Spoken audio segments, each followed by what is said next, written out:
શ્રી ગણેશાય નમઃ. મિત્રો, તમારું સ્વાગત છે આપણી યુટ્યુબ ચેનલ રાધાકૃષ્ણ ભક્તિધારામાં.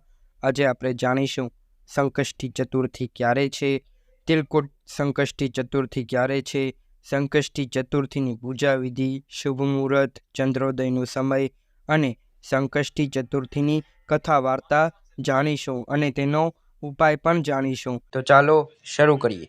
સંકષ્ટી ગણેશ ચતુર્થી અથવા સંકટ ચોથનું વ્રત પોષ માસના કૃષ્ણ પક્ષની ચતુર્થીએ મનાવવામાં આવે છે.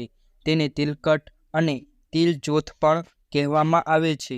ચતુર્થીના દિવસે ભગવાન ગણેશની પૂજા કરવાથી શુભ ફળ મળે છે. એવું માનવામાં આવે છે કે જે વ્યક્તિ ચતુર્થીના દિવસે ઉપવાસ કરીને ભગવાન ગણેશની પૂજા કરે છે તેના જીવનમાં કીર્તિ, સંતાન સુખ અને સમૃદ્ધિની પ્રાપ્તિ થાય છે. આવો જાણીએ ક્યારે શરૂ થશે સંકષ્ટી ચતુર્થીનું વ્રત.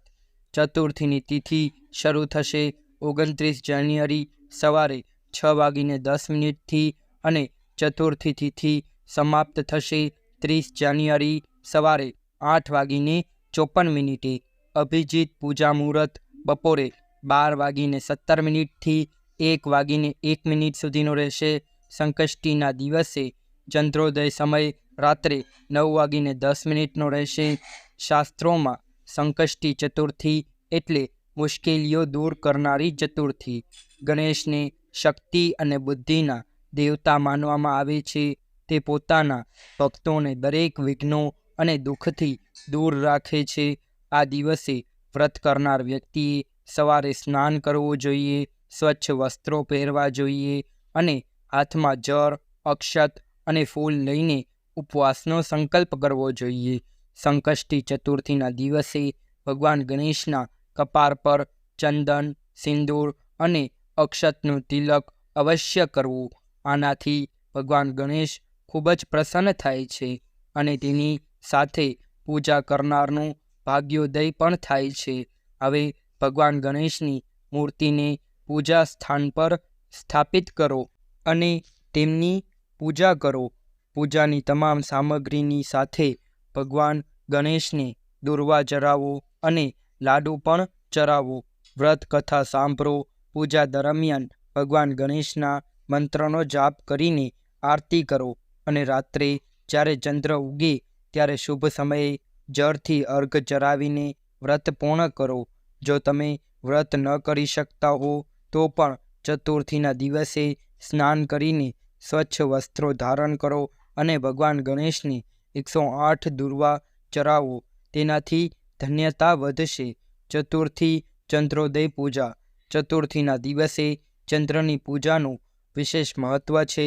ચતુર્થીના દિવસે વ્રત કરનારે સાંજે ચંદ્રોદય સમયે ચંદ્ર પૂજાની તૈયારી કરવી જોઈએ. એવું માનવામાં આવે છે કે જે ચતુર્થીના દિવસે ચંદ્રને સીધો જોયા વિના માત્ર પાણીના પડછાયામાં જ જોવું જોઈએ અથવા ચંદ્રને નીચું જોઈને કાચા દૂધમાં પાણી મિશ્રિત કરીને અર્ઘ ચડાવવું જોઈએ. અર્ઘ અર્પણ કર્યા પછી વ્યક્તિએ ધૂપ પ્રગટાવવો જોઈએ અને ચંદ્ર ભગવાનને તલ અને ગોળ અર્પણ કરવા જોઈએ અને તેમના આશીર્વાદ લેવા જોઈએ. સંકષ્ટ તિલ ચોથની કથા વાર્તા. દંતકથા અનુસાર એક નગરમાં એક શેઠ અને શેઠાણી રહેતા હતા જે ધર્મ અને સદાચારમાં માનતો ન હતો, જેના કારણે તેને કોઈ સંતાન ન હતું. એક દિવસ શેઠાણી પાડોશીના ઘરે ગયા. તે દિવસે પોષ માસની સંકષ્ટ ચોથ હતી. ત્યાં પાડોશી સંકષ્ટ ચોથની પૂજા કરીને વ્રતનું ઉજવણું કરી રહ્યા હતા. શેઠાણીએ પાડોશીને પૂછ્યું, શું કરો છો? ત્યારે પાડોશીએ કહ્યું કે આજે ચોથનું વ્રત છે એટલા માટે તે વાર્તા કહી રહી છે. શેઠાણીએ કહ્યું, ચોથનું વ્રત કરવાથી શું થાય છે? ત્યારે પાડોશીએ કહ્યું કે આમ કરવાથી અન્ન, ધન અને પુત્ર પ્રાપ્ત થશે. ત્યારે શેઠાણીએ કહ્યું કે જો મને સંતાનનું સુખ મળશે તો હું 1.25 કિલો તલવટ પ્રસાદ ચડાવીશ અને ચોથનું વ્રત રાખીશ. થોડા સમય પછી ભગવાન ગણેશના આશીર્વાદથી શેઠાણી ગર્ભવતી થઈ. થોડા સમય પછી તેણીને પુત્રનો આશીર્વાદ મળ્યો. તેમ છતાં તે તલવટનો પ્રસાદ ચરાવવાની માનતા પૂર્ણ ન કરી શક્યા. સમય જતાં દીકરો મોટો થયો, લગ્નને લાયક થયો ત્યારે શેઠાણીએ કહ્યું, જ્યારે પુત્રના લગ્ન થશે ત્યારે હું તલવટનો પ્રસાદ ચરાવીશ અને ભગવાન ગણેશ અને ચોથ માતાનો વ્રત કરીશ. ચોથ માતાની કૃપાથી શેઠાણીના પુત્રના લગ્ન સારા ઘરમાં થયા.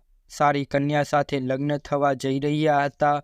લગ્નના મંડપમાં ફેરા ફરવાની તૈયારી હતી. દુર્ભાગ્યવશ શેઠાણી ત્યારે પણ ભગવાન ગણેશને તલવટનો પ્રસાદ ચરાવવાનું ભૂલી ગયા. હવે ચોથ માતા ખૂબ નારાજ થયા અને ભગવાન ગણેશ પણ ક્રોધિત થયા. ત્યારે 3 ફેરા ફર્યા અને ચોથા ફેરામાં ચોથ માતાએ કોપ બતાવ્યો અને વરરાજાને ઉપાડીને એક વૃક્ષ પાછળ સંતાડી દીધો.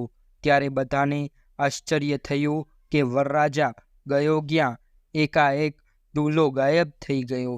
થોડા સમય પછી તે વધુ જે નવી દુલ્હન હતી તે ગણગોર પૂજવા માટે એ ઝાડ પાસે આવી પહોંચી અને ત્યારે તેને ત્યાં પોતાના દુલ્હાને જોયો. ત્યારે વરરાજાએ કહ્યું, આવો આવો, તમે તો મારા પત્ની છો. પત્ની આવા શબ્દો સાંભળી ભાગીને ઘરે ગઈ અને બધી વાત પોતાની માતાને કહી સંભળાવી. આ વાત સાંભળીને બધા પરિવારજનોને આશ્ચર્ય થયો. બધા પરિવારજનો તે ઝાડ પાસે જમાઈ રાજા છે તેમ સમજીને ત્યાં આવી પહોંચ્યા.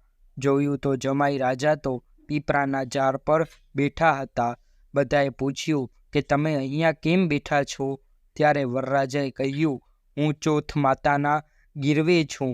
મારી માતાને જઈને કહો કે મારા જન્મથી લઈને અત્યાર સુધી તેમણે ચોથ માતા અને ભગવાન ગણેશની પૂજા કરીને જે તલવટનો પ્રસાદ ચરાવવાની માનતા લીધી હતી તે પૂર્ણ કરે. ત્યારબાદ ચોથ માતાની પ્રાર્થના કરી ક્ષમા યાચના કરે, ત્યાર પછી જ મારી મુક્તિ થશે. આ સાંભળીને વહુ અને તેની માતા તે વરરાજાની માતા પાસે જાય છે અને બધી વાત કહી સંભળાવે છે. ત્યારે વરરાજાની માતાએ પોતાની માનતા પૂર્ણ કરી ભગવાન શ્રી ગણેશની પૂજા કરી અને ચોથ માતાની પણ પૂજા કરી અને જે 1.25 કિલો તલવટ ચરાવવાની માનતા હતી તે પૂર્ણ કરી અને ક્ષમા યાચના કરી. માતા ચોથ ઘણા પ્રસન્ન થયા અને હર્ષિત થઈને વરરાજાને છુટકારો આપ્યો અને જે ફેરો બાકી રહી ગયો હતો, ચોથો ફેરો, તે પૂર્ણ થયો અને લગ્ન સંપન્ન થયા. તેમના 7 ફેરા પૂર્ણ થયા અને સકુશળ ઘરે આવ્યા. ચોથ માતાની કૃપાથી બંને પરિવારમાં શાંતિની સ્થાપના થઈ, ખુશી આવી અને બંને પરિવારના સંકટો અને વિઘ્નો દૂર થયા.